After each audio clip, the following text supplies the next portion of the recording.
Hello, I'm William Michael of the Classical Liberal Arts Academy, and I wanted to talk a little bit tonight because last night, Monday, September 26th, our parish celebrated the sacrament of confirmation for, get this, 94 teenagers in our parish. 94 teenage kids were confirmed by our bishop last night here in the middle of nowhere, Monroe, North Carolina. And, being there at the confirmation mass, because my 15-year-old son Jacob was one of those confirmed last night. He's our sixth out of 10 children. But sitting there, the church was packed. I got there a half hour early, and I couldn't believe the parking lot was already full. But being there and seeing just row after row after row of these teenage kids dressed up for the evening, it was just an extraordinary experience. I think of all the challenges that these kids face in our society. Think of all of the difficulties they have, all of the temptations, all of the things pulling at them for their attention, and to see these kids, 94 teenage kids, prepared for the sacrament of confirmation, it was just an awesome experience. And I want to share some thoughts about this because of things that go on in modern Catholic circles, and I'm talking as a layman, two lay people. Because I think that there are some really amazing things going on around us, and there's sort of a narrative, this negative narrative about the church in the modern world and how things are. And I talk about this quite a bit, but I'd like to make an argument on behalf of the modern church. This parish that I'm in, we're out, as I said, in Monroe, North Carolina. We live out here. You wonder, what in the world are you doing living out in Monroe, North Carolina? I'm from New Jersey. My wife and I grew up in New Jersey. We moved down here to North Carolina because my parents retired and bought some land down here, and we came out here with them and raised the kids down here. And we did that in 2004, and we've lived here, for 18 years now. So we consider it home. But as we moved down here, we also converted to Catholicism. That was actually the reason why we moved down here. I was working up north teaching in Protestant preparatory schools, and when I chose to convert to Catholicism, that whole career path, I needed to give that up to become a Catholic. And so, as we considered what we should do, where we should live, we already had 4 children at that time, and my wife and I decided, let's just go down and start a new life down in the South, in North Carolina. And so we built a house on land that my parents had purchased, and we've raised all of our children there over the past 18 years. And so this parish has been the home for just about all of my Catholic life. I converted to Catholicism in 2005, which was, when I was 30 years old. So as I turned 30 years old, I entered the Catholic Church. Now, I was born and baptized in the Catholic Church. I went to CCD classes and received, First Communion as an 8-year-old kid in a Catholic church in central New Jersey. But that was it. We didn't go to Mass on Sunday. Our family wasn't religious. I just went to CCD class on Wednesday afternoons. After I got out of school, me and my friends walked from our public school. A few blocks away was the Catholic Church, and we went to CCD until 5 o'clock or so. And I did that for a few years, through my first communion, and then through a year or so of CCD after communion, and then my family stopped going to church altogether. That was when I was around 13 years old, because my mother started working. And then that was it. There was no more church activity, no more talk about church, nothing, until when I was 18 years old, my future wife invited me to visit an evangelical church, and I did, and that was sort of the beginning of my 12-year return to the Catholic Church. Now, the reason I share all that is because as we talk about these kids getting confirmed, when I took a few pictures and I shared a picture on social media, and 99% of the comments are happy and excited and wishing the kids well and all that. But then there's the 2 or 3 people that have the comment, how many of those kids are going to stick around? How many of those kids are going to drop off? How many of those kids are going to fall away? There's this negative narrative about modern Catholicism because we see this sanctuary packed with teenagers, and we say, it can't be real. It can't be good. It can't be real. They're going to fall away. This isn't real. It's just an appearance, and so on. And there's this negative narrative, this negative attitude towards the modern church, faith formation programs, kids who go to faith formation programs, and so on. And that's what I'd like to talk about. The reason why I'm particularly interested in it is because I'm one of those kids. So anytime someone talks about how stupid faith formation is, or how, it's just a waste of time because of the families, this and that and the other thing, don't do this, and if they're not going to Mass regularly, what are we really doing? It's just a waste of time. Those kids shouldn't receive sacraments, blah, blah, blah, on and on. I was one of those kids. And I can talk from experience as one of these worldly public school kids whose family didn't go to Mass. I can tell you exactly what effect it had in my life because I experienced it. Now, like I said, I was baptized in the Catholic Church, had nominally Catholic family members, but for my mother and for some of my relatives, my godmother and so on, it was important that I get sent to church for CCD class. And so, like I said, I'd get out of public school with some of my friends, and we'd walk from the public school to the church for CCD. We didn't go to church on Sunday. Most of the kids that I went to CCD with didn't go to church on Sunday. We walked to the church. We got there 20 minutes early. We played wall ball for a few minutes, and then finally they called us in, sent us to our classrooms, and we sat there for a class for an hour or so. And I was 7, 8 years old, and I continued that until maybe 10 or 11. Somewhere around there we stopped.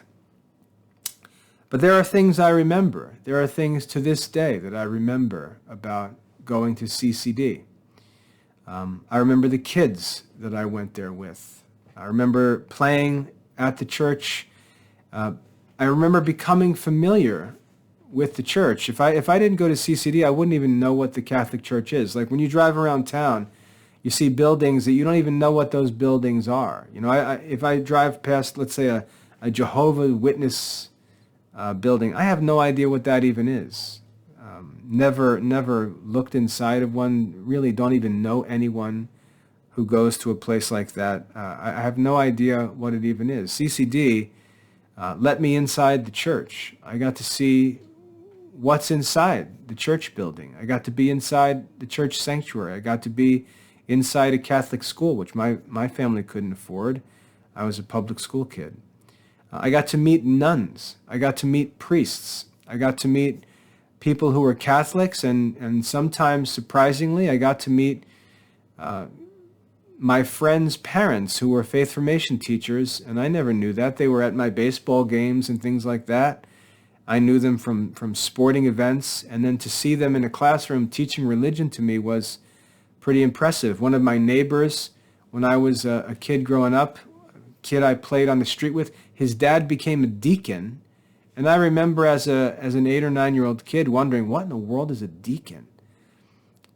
So all of these experiences, were in there. They were in my head. They were affecting my thoughts about things. They were making me ask questions about different things. But CCD allowed me to be familiar with the Catholic Church. It allowed me inside, let me look around, let me meet people inside the church. And what I can say is, all of my experiences in the Catholic Church were good experiences. All of my experiences in the Catholic Church were good experiences.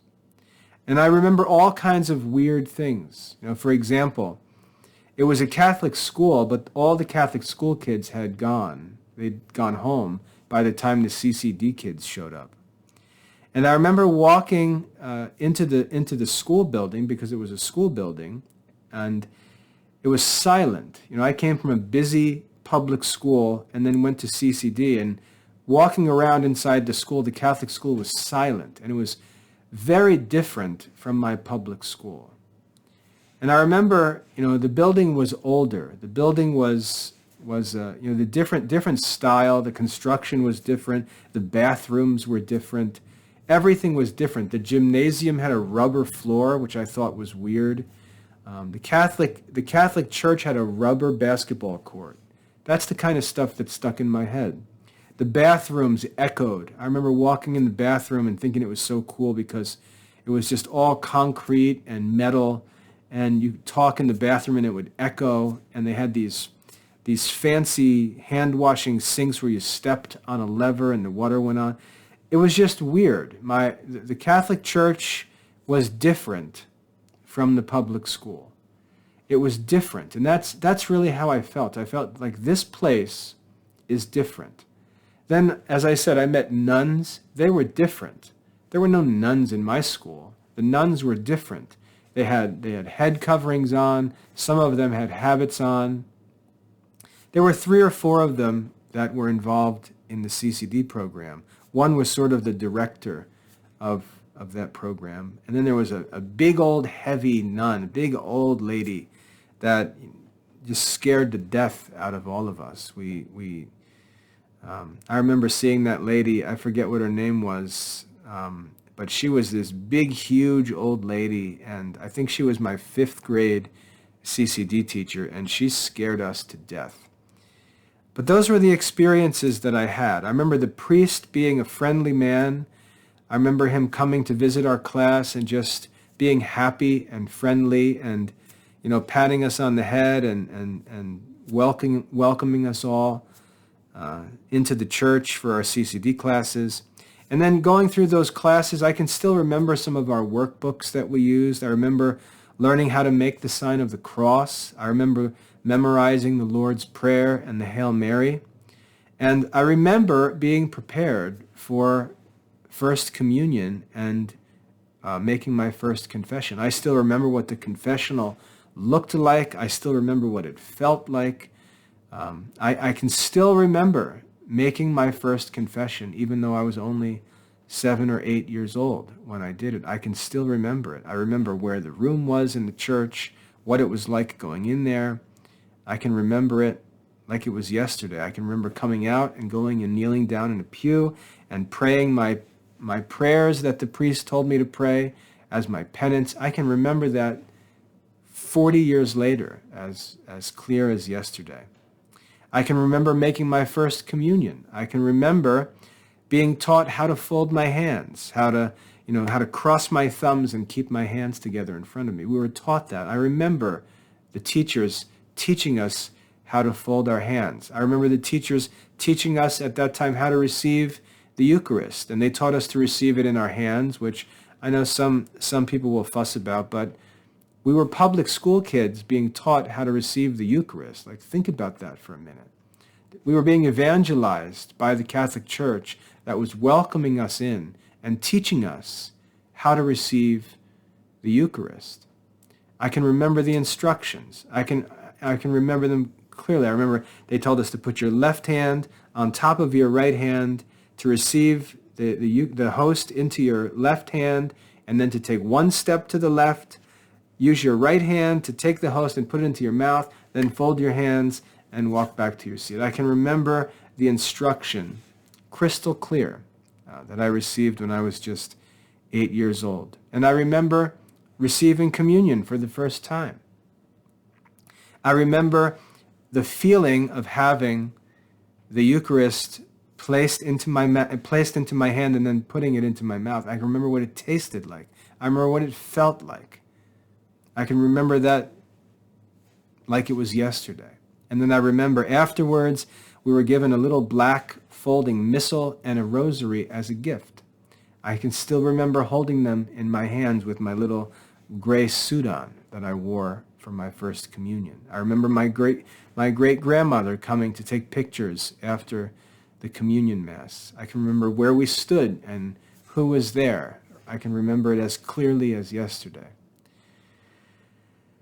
And so I went through those experiences as a CCD kid, and then, like I said, my family stopped all that. We didn't go to church anymore. We didn't go to CCD anymore. Mom had to go to work at that time in our life, and that was it.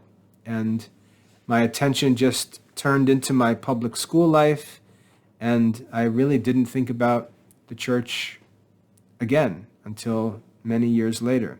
Now, when I was 17 years old, 18 years old, I met the girl who would become my future wife, and her family was an evangelical family, and when I started talking to her, she asked me if I wanted to go to church with them. And I remember when she asked me that, my response was, yeah, actually I do want to go to church. I would like to go to church.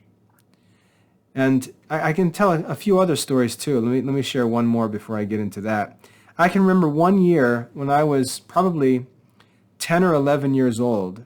It was Christmas time, and our family always, celebrated Christmas with the tree and the lights and decorations and tons of gifts and Christmas parties.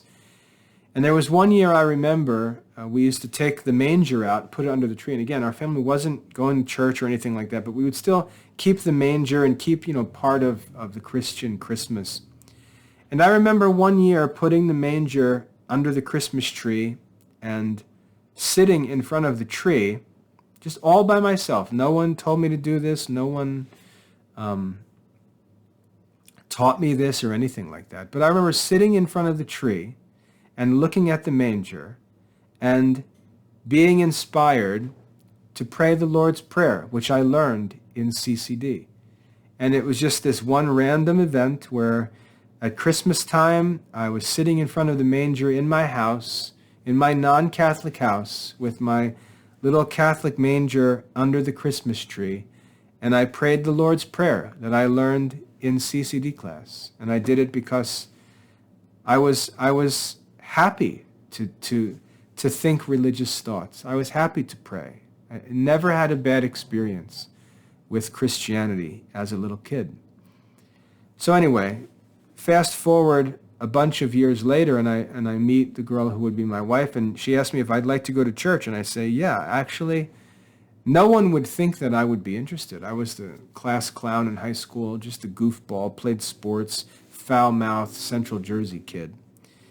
But what was actually going on inside of me could not have been understood by anyone else. And so when I was invited to go to church, I actually said, yeah, actually, I would like to go to church. And I remember thinking it was kind of weird because I knew they weren't Catholic, but I had no idea what any other Christian, denomination or anything was. I didn't know. I wasn't religious. I didn't go to church or anything. And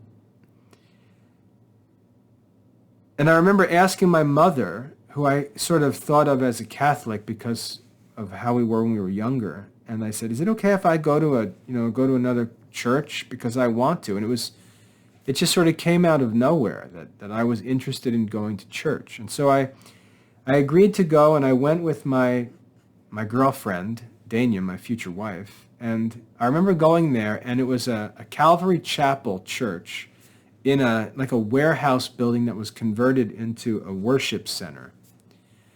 And I remember walking in there, and it was just this big, humongous, white, open building with a stage, and the projector screens up on the wall where they show the lyrics to the praise songs and all that.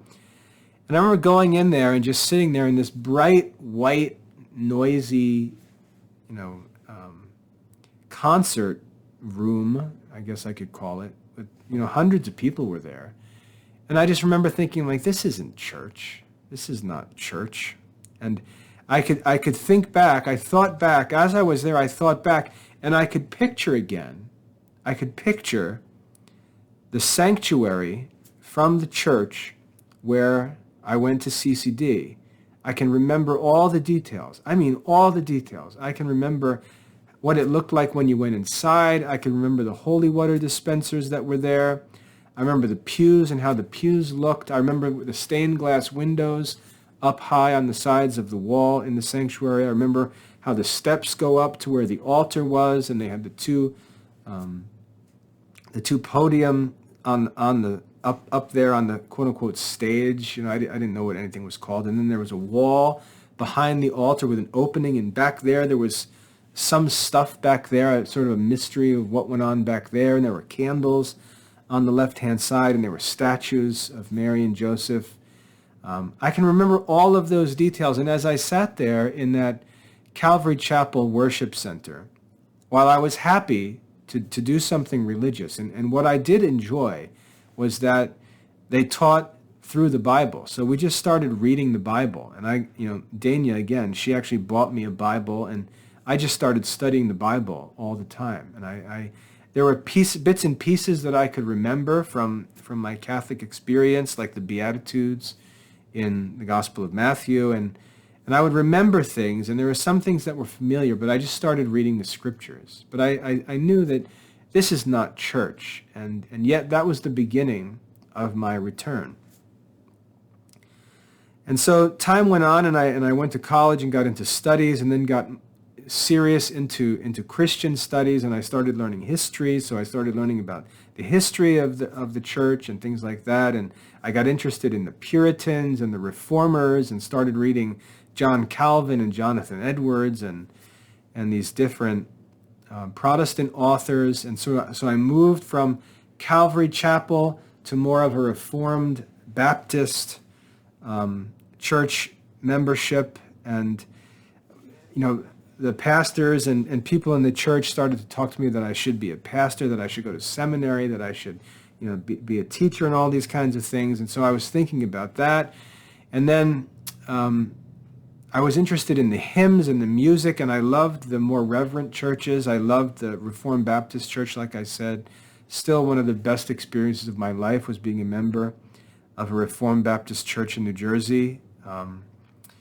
Just learning how to be a Christian man, how to start a family, be married, things like that. We received marriage counseling as Protestants that really helped us to grow up at that point in our life. So lots of benefits gained through those Protestant years. But we were making an ascent, step by step, as different events in our lives led us to new dilemmas. One of the first dilemmas was when our first child was born. I remember, because we were in a Baptist church, and I remember being there and saying, like, okay, so like, what do we do? Like, we've got this child, and we're Christians, and obviously he's a Christian child. We're going to teach him the faith, and he's going to be raised going to church and all these things. And then I look at our Reformed Baptist church, and I say, we just sort of leave the kids until maybe one day in the future they identify as a Christian and they choose to be baptized. Well, so what is my son today? He's like a pagan. What is this newborn child in our family? And so I had to investigate the whole question of infant baptism. And I remember reading a book by an Anglican, an old English Anglican who explained the teaching of infant baptism against the Baptists. And that was another step. So we moved from the Reformed Baptist to Reformed Episcopalian, sort of classical Anglican. And we got there, and we were introduced to the Book of Common Prayer. I learned about the Anglican breviary and system of prayers that was celebrated in the Anglican Church. And I was in this liturgical, beautiful, traditional, European culture that I just absolutely loved. And again, I was making this ascent. And then in the Episcopal Church, I was recommended to go to seminary again and study to become an Episcopalian rector, and visited the seminary. Everything was set up for me to go to seminary, and I finally just said, seminary, like, what's the point of going to seminary? It's for the sake of ordination. Ordination, by whom? Who's going to ordain me? Like what is this ordination? And so this was another one of these life events where I was forced to dig in a little bit. And I just, at that time, was just easily persuaded and thoroughly persuaded that there's only one place that anyone can be ordained, and that's in the Catholic Church. That's the only place where ordination even makes sense. How can you be separate from the Pope and be ordained by someone who is not in union with the Pope? That was just so obvious to me at that point. And so that was the end of talk about Episcopalian seminary. And I remember telling my wife, let's go visit the Catholic Church, which to her was, like the Antichrist speaking. So I said, let's go visit a Catholic church. And we went to a church in Lancaster, Pennsylvania, St. Mary's Catholic Church in Lancaster, Pennsylvania, on a random Sunday morning. We had no idea. Remember, I went to church a couple of times. I had no idea what to expect, no idea what to do. Thankfully, my Episcopalian liturgy prepared me a little bit, but I had no idea what to do. We just sort of snuck in and sat in the back row and watched this Catholic, whatever it was, Catholic Mass. I recognized some familiar things. My wife, it was the first time she had ever even been in a Catholic church. And we sat there, we sat through the Mass and just watched.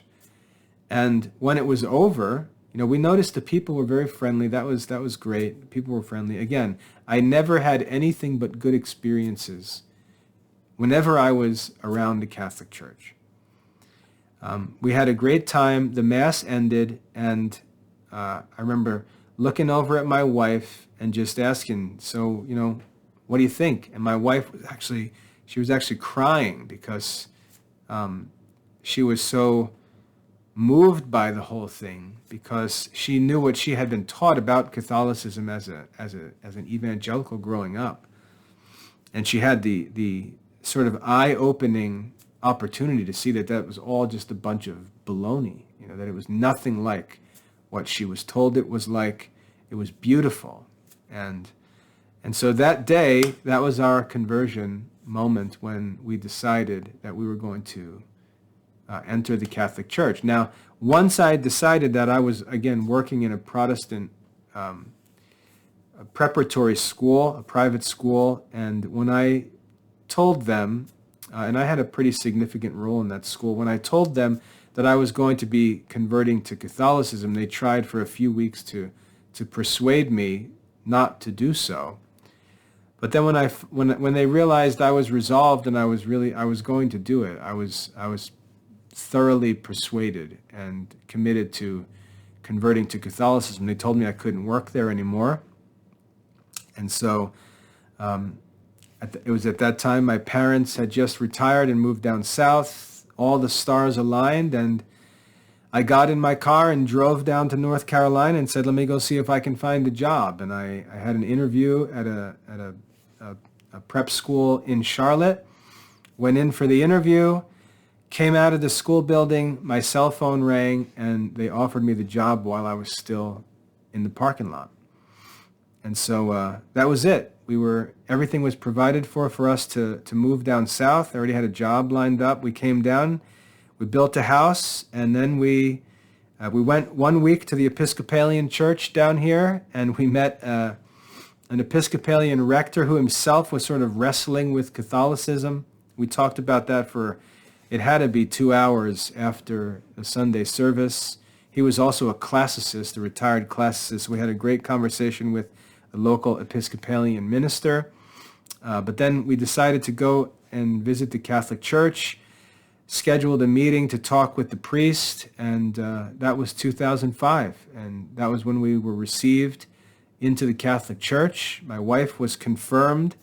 We were married in the church. I wasn't confirmed for some strange reason at that time. I wasn't confirmed actually until 2018. But that was a return home for me. And I remember getting in touch with my mother and telling her that I was returning to the Catholic Church, and she told me that she actually had something, and it turned out that for all these years she had kept my communion rosary, my first communion rosary, from when I was 8 years old. She had kept it, and she gave it to me, and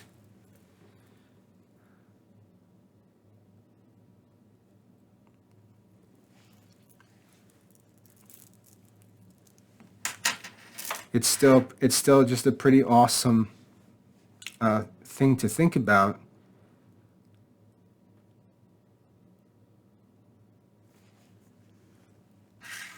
Because, like I said,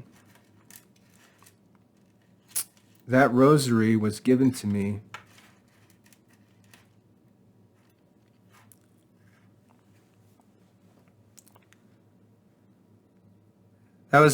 when I was 8 years old by the Catholic Church. When I was just a CCD kid, public school CCD kid, and 22 years later, I was back in the Catholic Church. And receiving that rosary was very moving. Still is very moving. It was very moving because I just remembered that the Catholic Church was always good to me. It was good to me. It welcomed me when I was a little kid, just a little public school punk off the street. Welcomed me, showed me around, made me familiar with things, introduced me to the Catholic faith, gave me Holy Communion, heard my first confession, taught me how to pray, and then I walked away for 20 years, and when I came back, it was like I had never left. We just sort of picked up where we left off. And just because of my busyness, I said I wasn't confirmed until 2018, and I remember I remember sitting there one day. I was in confession with my priest, and they had, I was asked a few times if I was interested in pursuing the diaconate after I had returned to the church through the years, and then it was 2018, and finally my priest said, how in the world have you not been confirmed yet? And so I said, I don't know. It's just, we've talked about it a few times, but it's just never happened because I've been so busy with things. And so finally he said, well, let's get confirmed, And I said, yeah, let's get confirmed. And so he said, how's next Thursday? And so it just happened that the confirmation was going to be offered the following Thursday, and it turned out to be the conversion of St. Paul was the feast day, and he said, I think that'd be an appropriate day for you to celebrate your confirmation, and it was, because the conversion of St. Paul and the teaching of St. Paul is always central in that Christian life, that ascent or return to Catholicism. And so I was confirmed in 2018 when I was 33 years old. Does that math add up? 2018, 25 and 13. Forgive me, it's late. Or 25 and 18. That's 43. 43 years old, not 33 years old. 43 years old. I returned to the church in 2005. I was 30. I wasn't confirmed for another 13 years. Yeah, so 43 years old. Just 4 years ago when I finally confirmed. And it was a very, very meaningful night for me because of that whole process. And so why am I telling this whole story? Who cares, right? Well, the reason why I'm telling this story is because, like I said at the beginning, last night we had 94 kids confirmed. And in our county, this is the only parish in our county. There's no Catholic school in our county. This is it. This is the only Catholic church. There's no Catholic school in our county. These kids who were confirmed last night, most of them are in the local public schools. A couple of them are homeschooled, and then a couple of them may attend some local private schools that are around here. But I would say 90% plus attend the public schools. Most of them are Hispanic kids. And so when someone says, yeah, but, what if they fall away? But what's the drop-off going to look like? Who cares what the drop-off is like? And you see, what I think the issue is that when someone says something like that, they act as if the sacrament itself is not real, as if the sacrament of baptism is not real, the sacrament of First Communion, and receiving that first confession and then continuing to receive communion and make confession and then to receive the sacrament of confirmation, because it doesn't follow some ideal fairy tale script where everything is perfect at each step, but there's these periods of falling away and trouble and trials and difficulties and sins and all kinds of trouble. They act as if that's not the real Catholic faith. And I think that's what we have all screwed up. I think that this reality of going through this life, facing all these obstacles, fighting against all of these temptations and trials through life, getting our butts kicked in the world, barely surviving at times. I know there were times where I was barely surviving, and getting through all that.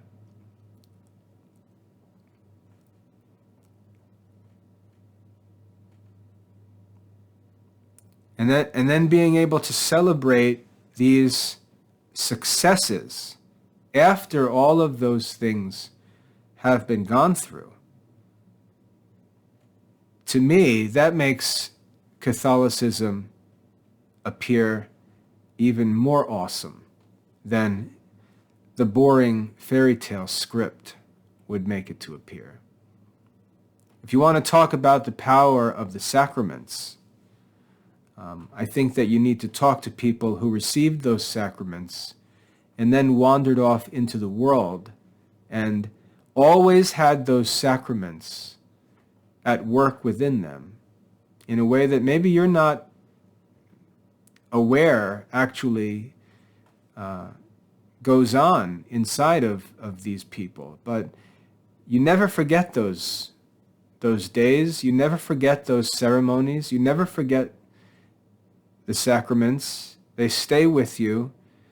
And when the time finally comes where a person has had enough, like the prodigal son, where a person has had enough in this world and they're ready for it to end. It's those sacramental experiences that teach them where they need to go at that time.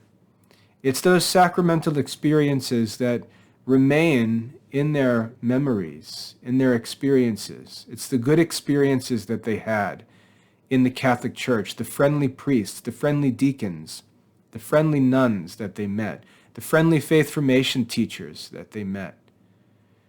Some of the only nice people they may have in their lives. They remember those experiences. And like I said, when they come to the end of their rope, it's those experiences that serve as signposts that guide them back to where they need to be.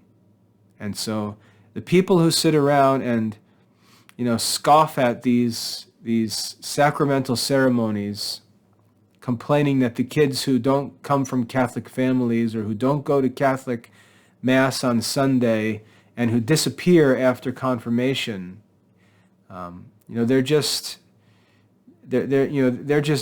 garbage that we shouldn't allow to the sacraments in the first place.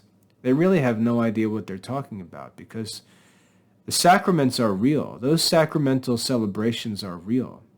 The grace available in the sacrament is real.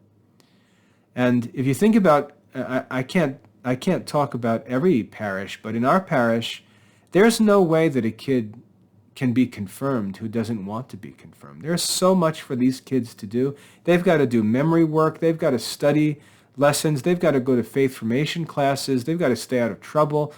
There's service work that they have to do, on and on. I mean, my wife and I, we have to bust our butts to get our kids through their sacramental preparation requirements. It's not easy. And when you see 94 kids, like what I find moving when I see those kids there is, I know that those kids, not just those kids, but their parents as well, they had to do a lot of work to prepare for that night. And that's what's special about that night. You don't just get to sign a card or reserve a place or pay $20 to gain an admission ticket. Those families had to bust their butts to get those kids in those spots for the sacrament of confirmation. And those kids, at various points along the way, they had to make choices to pursue it. Their parents didn't just give it to them. They had to do things that, if they really didn't want to do it, they had a million opportunities to get out of it. And they chose to do it. And when you see all those kids there and you complain, oh, they're not in Catholic schools, oh, they're not really virtuous kids, oh, they're in public schools, oh, they probably aren't even going to come to Mass anymore, oh, this, oh, that, you're going to go through all these things, you're missing the whole point. You're missing the point. You're so eager to criticize the church. You're so eager to criticize and find fault with priests. You're so eager to criticize the bishops and the Pope and the modern church. You're so eager to criticize that you're blind to what is actually going on. And what's actually going on, if you believe in the sacraments, if you believe in the Catholic Church, what's actually going on is that for these kids, this unique batch of kids at every parish, these kids who are baptized, these kids who receive Holy Communion and go to confession, these kids who are dragged into churches by their parents when they're 7 years old, these kids who are encouraged and pushed by their parents to be confirmed and who go along with it and who do the work. What we're missing when we criticize is the reality that it's not about what the church is doing for these kids or what these kids are doing in church. It's the reality, the amazing reality that God is reaching out to these kids in a unique way when they don't deserve the things that they receive. Some of their parents don't even go to church. They don't receive. Those parents don't deserve the things that their children receive. And yet God reaches out to these families and gives these children graces through these sacraments and speaks to them at crucial points in their lives in ways that they will never forget. And when we look around at the parish and we see the 40-year-olds and 50-year-olds and 60-year-olds You'll see lots and lots of people who left the church when they were young, didn't go to Mass on Sunday, and yet are in the pews when they're 45 years old. And ask them. Ask them how they got back.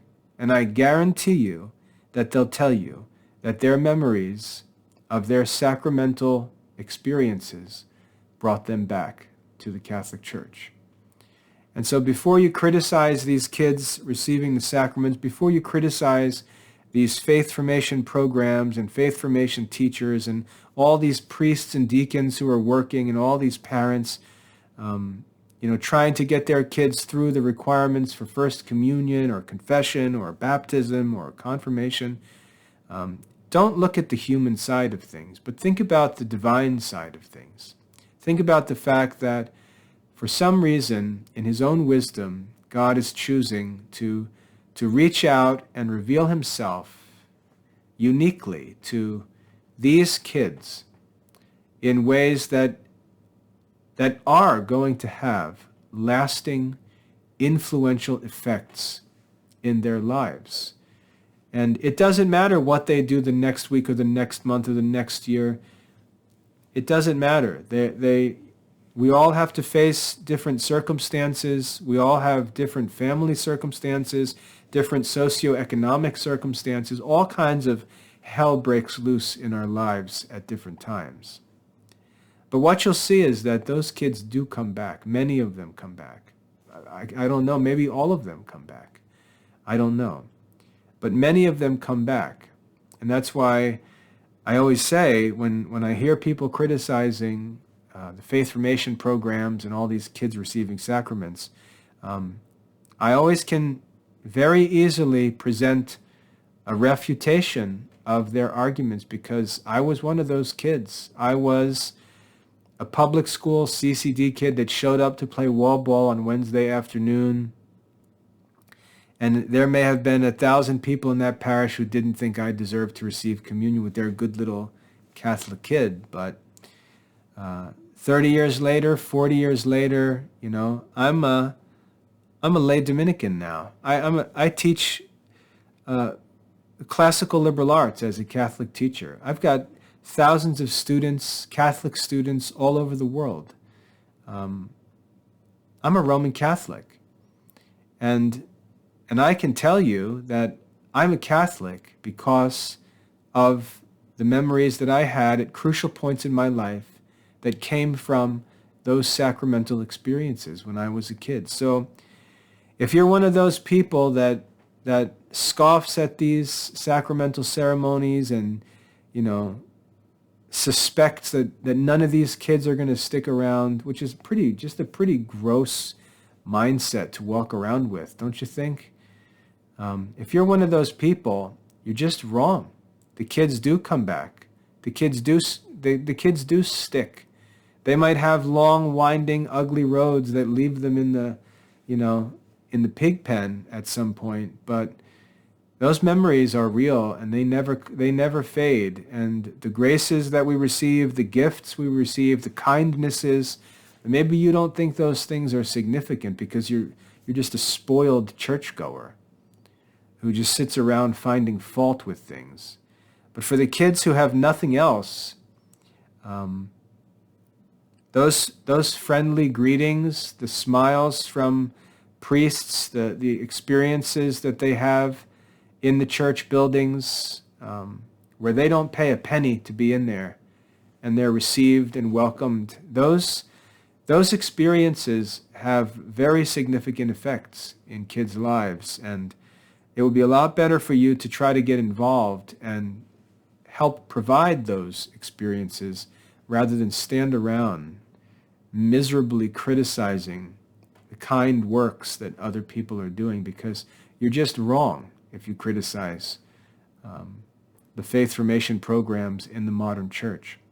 So anyway, that's sort of my personal defense for these faith formation programs. Even though my kids have been homeschooled, raised in the Catholic faith, all identify as Catholic, they were all diligently catechized, receive all the sacraments, served at the altar, on and on and on.